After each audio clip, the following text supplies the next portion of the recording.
This is PA Books, featuring authors of books about Pennsylvania's people, politics, history, business, and recreation. This week, author Gay Balliet discusses her book, Touched by All Creatures, Doctoring Animals in the Pennsylvania Dutch Country.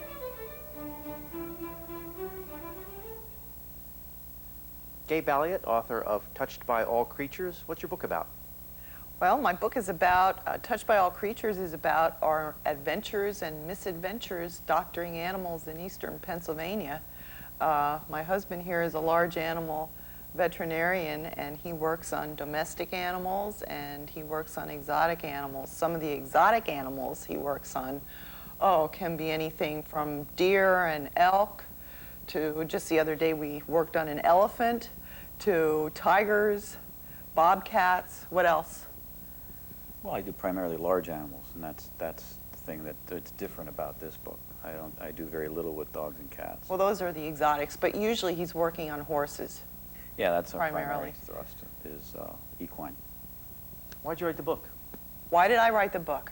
Well, actually because it was demanding to be written. When he had first started his practice, I was so enthusiastic about being the assistant. So, oh yes, I'm going along. So every emergency call, there I go, and I'm in there riding along. We're going to come to the rescue, okay? And such strange things would happen. Such funny things would happen to us. And then after the call, we'd be sitting in the truck, and Edgar would say to me, you know, you ought to write a book. And I'd look at him and say, yeah, you know, I ought to write a book. And one incident in particular caused me to start writing the book, and that was the buffalo giving birth on the Buffalo Range at the Trexler Game Preserve. And it was New Year's Day.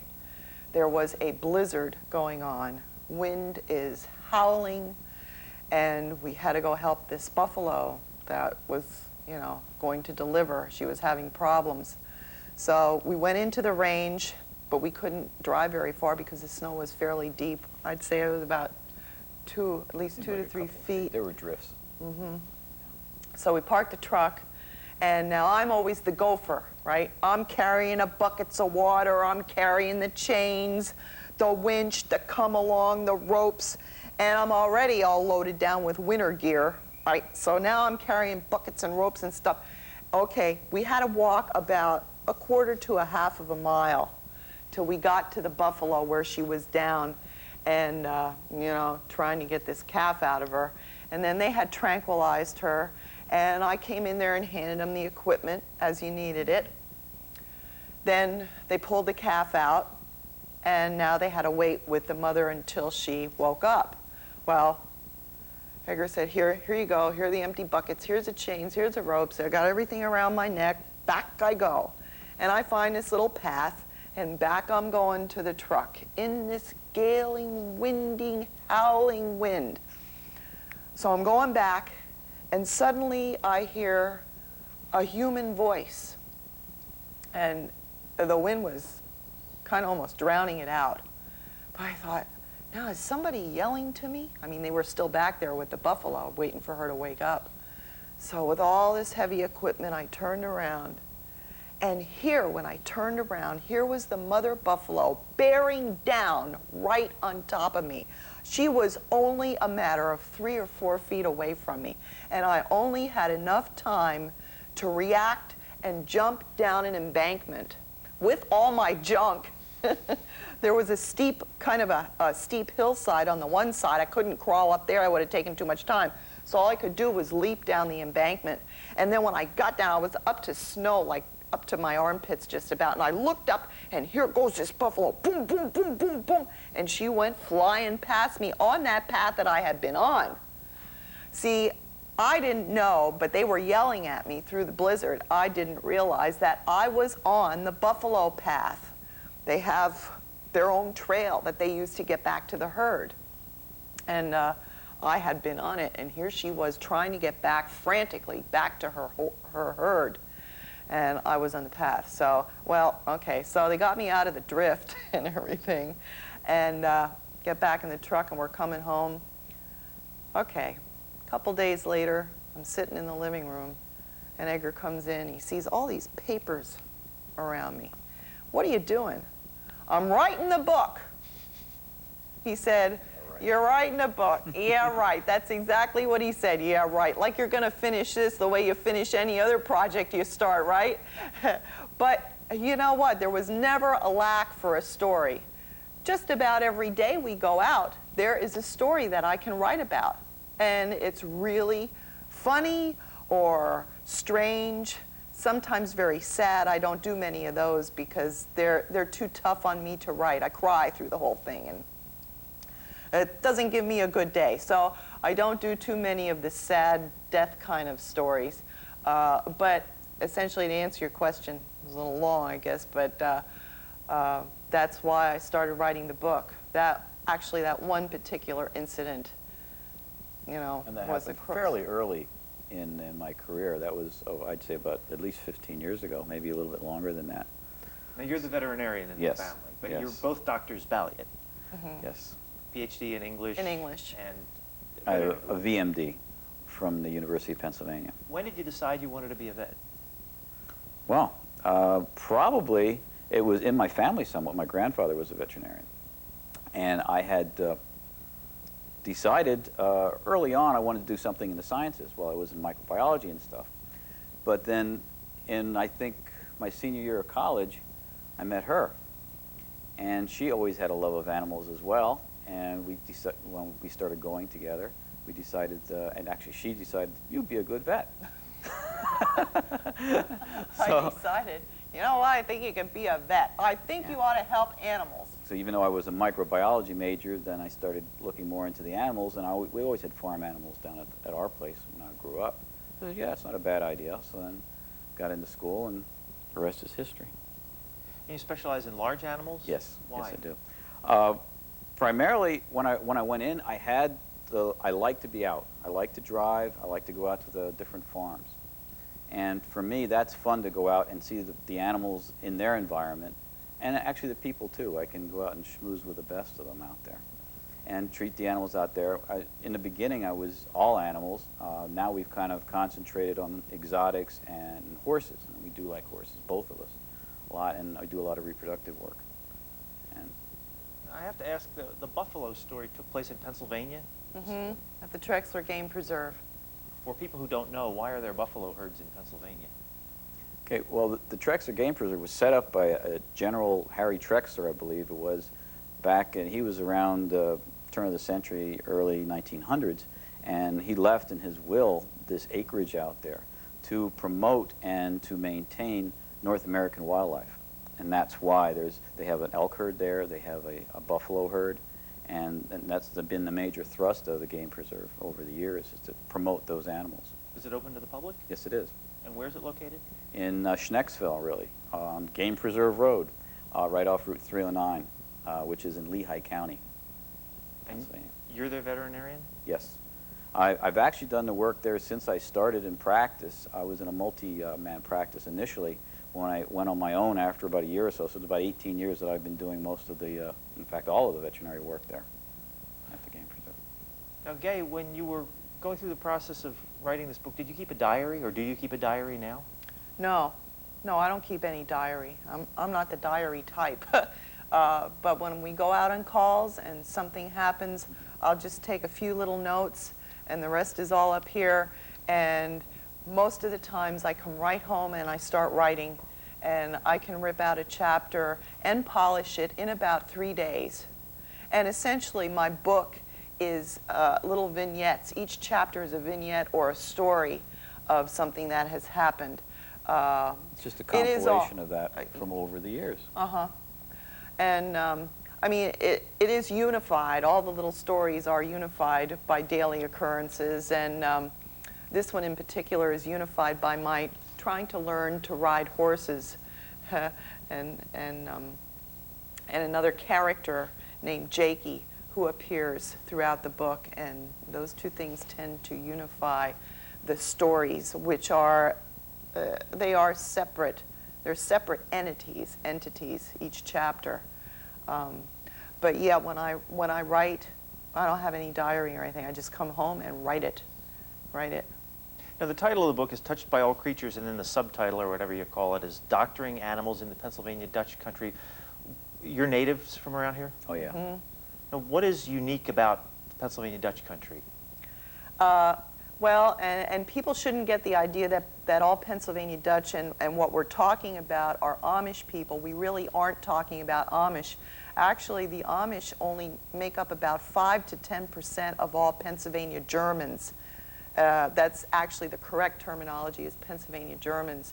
But what is unique to these people is they have continued to hang on to a culture that is unique in dialect still. The people around this area, and we do occasionally slip into the Pennsylvania Dutch dialect and that accent. You know, if something happens, I'll say, "Oi!" or "Get on!" or something like that. And then somebody says to me, "Oh, you aren't Dutch, much Dutch, huh?" And so they got the dialect. They do have some attitudes and ways of life that are unique to them, especially, as I note in my book, their food preferences, which can range anywhere from scrapple and pickled pig's feet, although I don't like to say that because I have 3 pot-bellied pigs and I don't eat pork. But the Pennsylvania Dutch people, you know, eat pickled pig's feet, and as a matter of fact, I have that waswit in the waswit is a concoction of vegetables, corn, and peppers and stuff that I have in the refrigerator. That's strictly Pennsylvania Dutch. I think it even says on the outside, it's got a hex sign on it and everything. They eat a lot of sausage and liver pudding and kind of real fatty stuff. And the people, too, have a pretty good work ethic. Yeah. And that goes along with it. Yeah. And a lot of them were farm folk that came into this area because it's very similar in this area to the area in Germany where a lot of them came from. When you talk about the people who are the Pennsylvania Dutch farmers, what age group are they in? And is there a generation that is these Well, people? Yeah. Yeah, it's kind of like the last generation. There's very few now that the dialect is still present. I should say that. You know, that we're getting more Americanized, if you want to call that, as time goes on. But there's quite a few still in the 50 to 60 year old range that have the dialect. And you still have people that will speak to one another, and that is unintelligible to most other people when they're speaking in Dutch, because there's a lot of American words in it. It's not real High German. In fact, the High German might have trouble understanding what they're saying.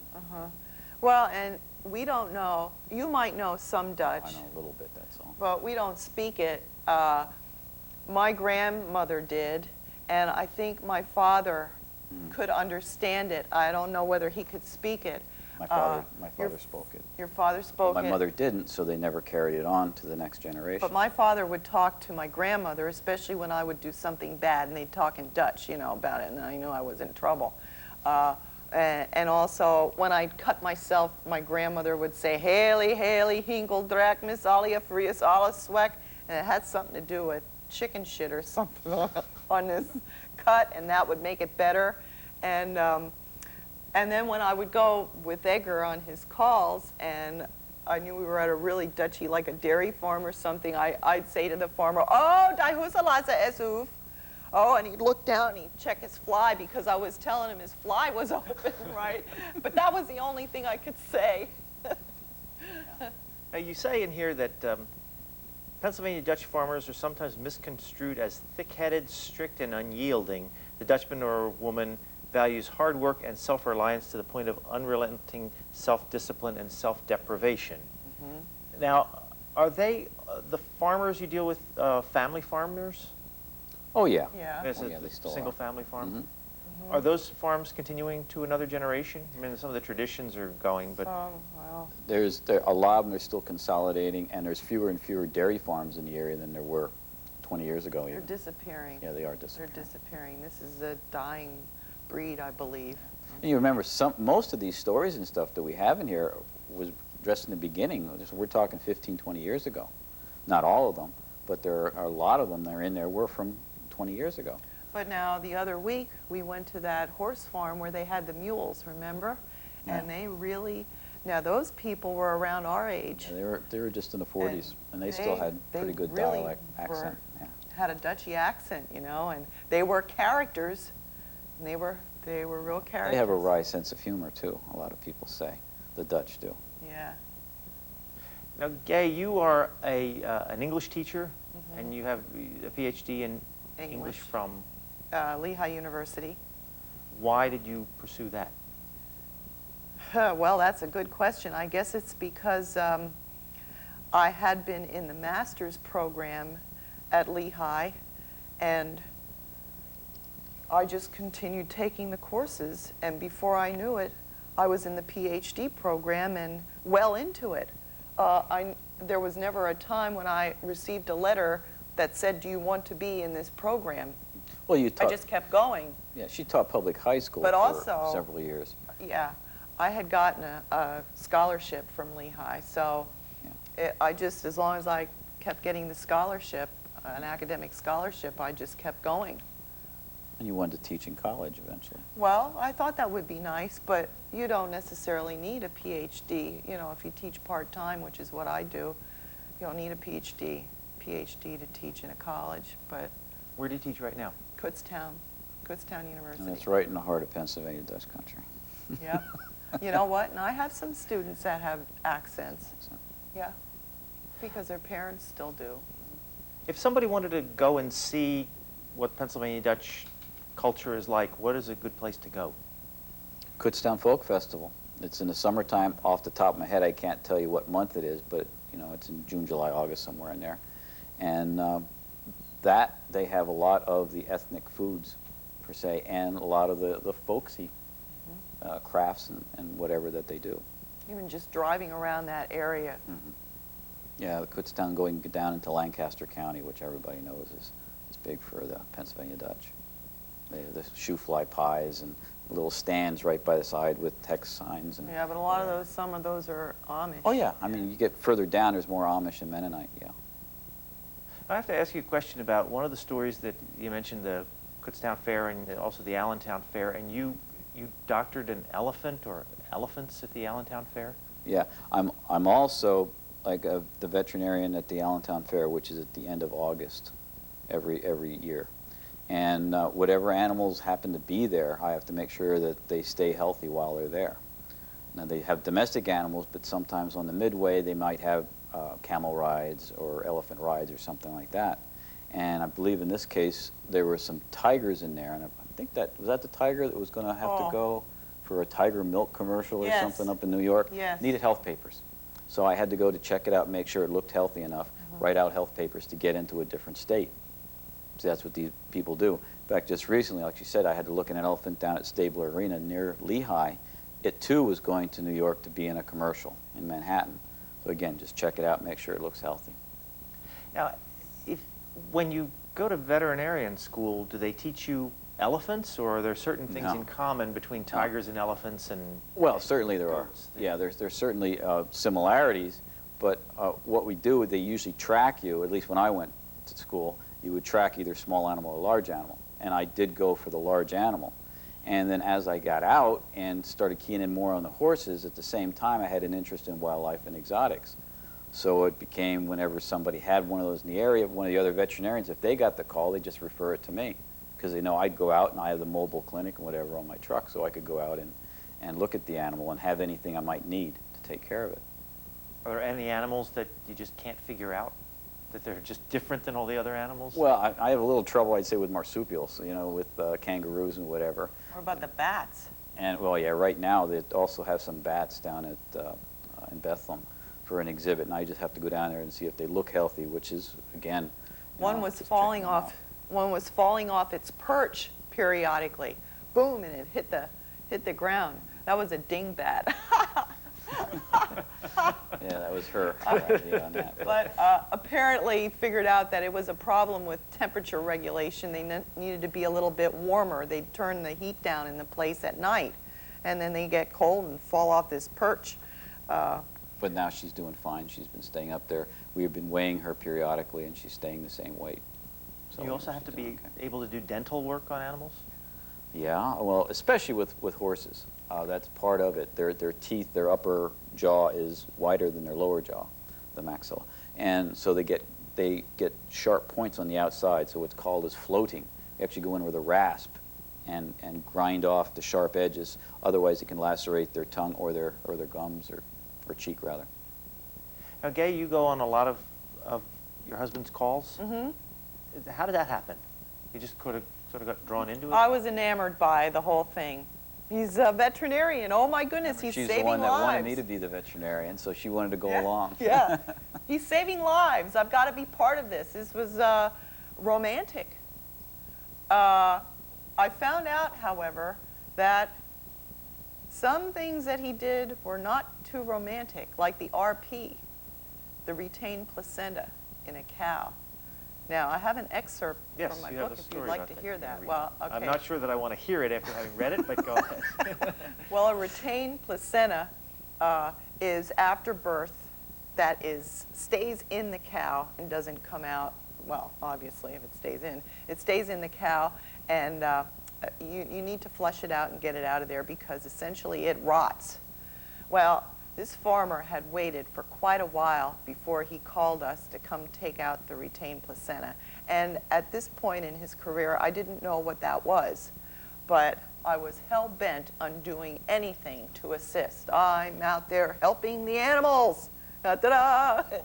And so he would, okay, so Edgar said, you know, I don't know if you really want to go along for this call. It doesn't have a real good odor to it.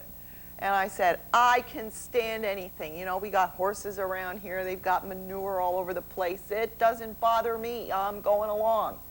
So we get in there, and Edgar says to this farmer, who was really immense, he says, Curtis, Gay's going to help me today with this retained placenta. Oh, that's good. Why, he says, I'm just going to go over here to the end of the barn and watch and talk to you guys while you work.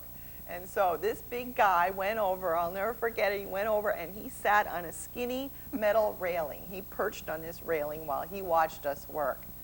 And, okay, I think I can pick up there with the excerpt. Edgar rolled up his coverall sleeves and donned rubber knee-high boots. He looked as if he were going small stream fishing. Curtis, you can take a break today. Gay's going to help me with this retained placenta.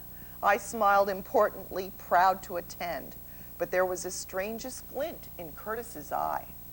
Why, sure, Doc, that's all right. She can take over my job any time now, he laughed, and his belly jiggled like Jabba the Hutt. Then he turned and went to the other side of the cow barn, where he hitched himself precariously atop a tiny metal railing. He spread his legs over the rail as if settling in front of the television. Gay, see this thing here? Edgar nodded to the bluish-red mass hanging from the cow. That's our subject, our retained placenta. That's what I have to get out of her. Well, I obviously didn't think that thing belonged there. Flies danced all over it. Edgar inserted his rectal-sleeved arm into the vagina. After much tugging, he detached the rubbery tissue, and it splattered to the floor. That was no big deal, I thought. That was no big deal, I said. Let's go get some ice cream at the dairy barn before we leave. Oh, we're not done yet, Edgar said. Now, Gay, come around here in back of the cow with the antiseptic solution. Hook one end of the hose to the pump and begin pumping when I tell you. I gathered my materials and shuffled closer, detecting a slightly pungent odor. What's that smell? I said suspiciously.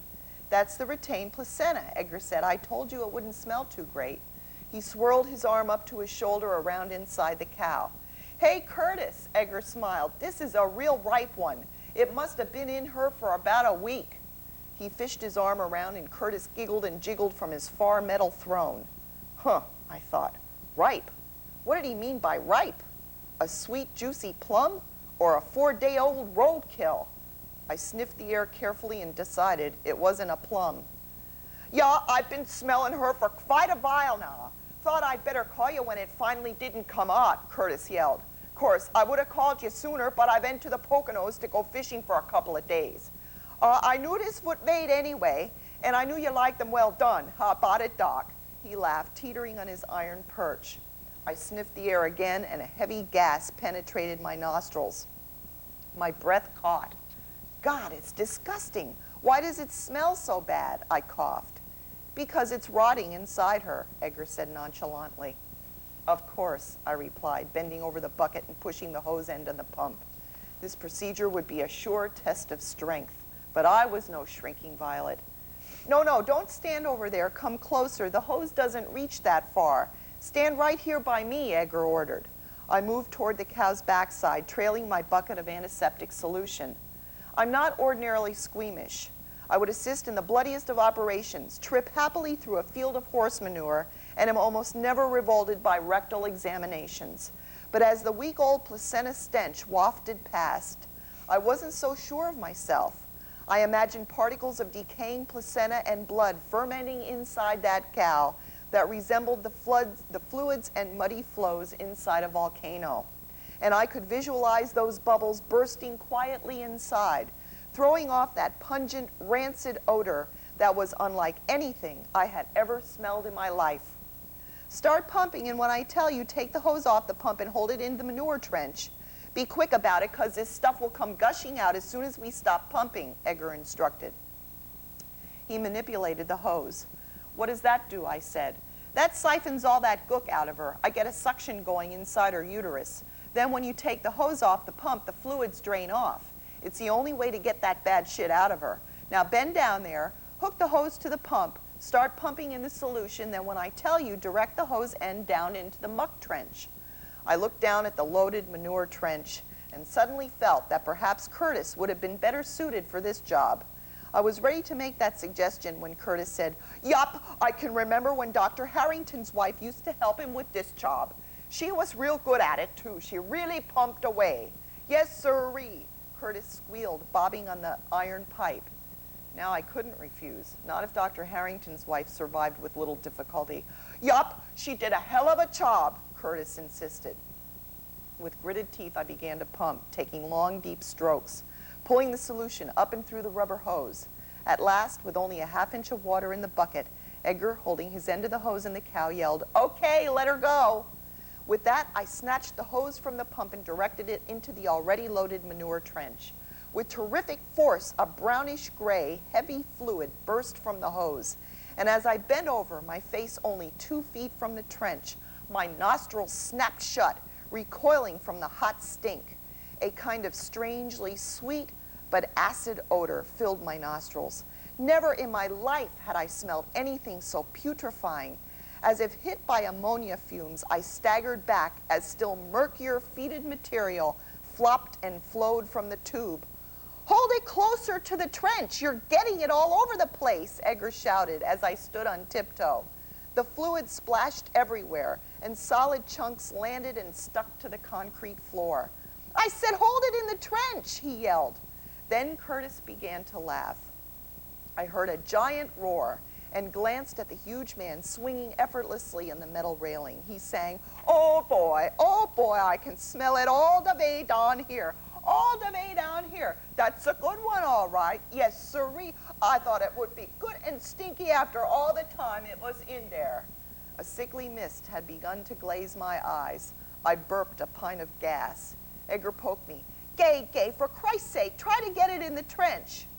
I pointed the hose down, but seeing that chocolate-covered fluid with its chunky pieces and hearing them hit the trough, and worst of all, smelling that stench made me break out in a chilly sweat. Unable to stomach any more, I squeezed off my nostrils with my free hand and shut my eyes. Perhaps I could handle the smell without the picture, or the picture without the smell, but I knew I couldn't handle both without blowing my entire lunch all over the barn. Again, Curtis boomed. "Yup, Dr. Harrington almost got sick one time doing one of these jobs. It was a pretty old one, just like this. He just had his lunch before he came here. He always did hate to do these jobs, but while he drained a cow's uterus, he pronounced it uterus. I thought I'd have some fun with him. I said how that stuff looked just like the pieces and chunks on a pizza pie."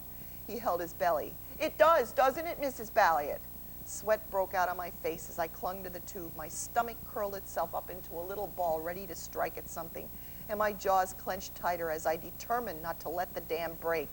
I erupted another quart of gas.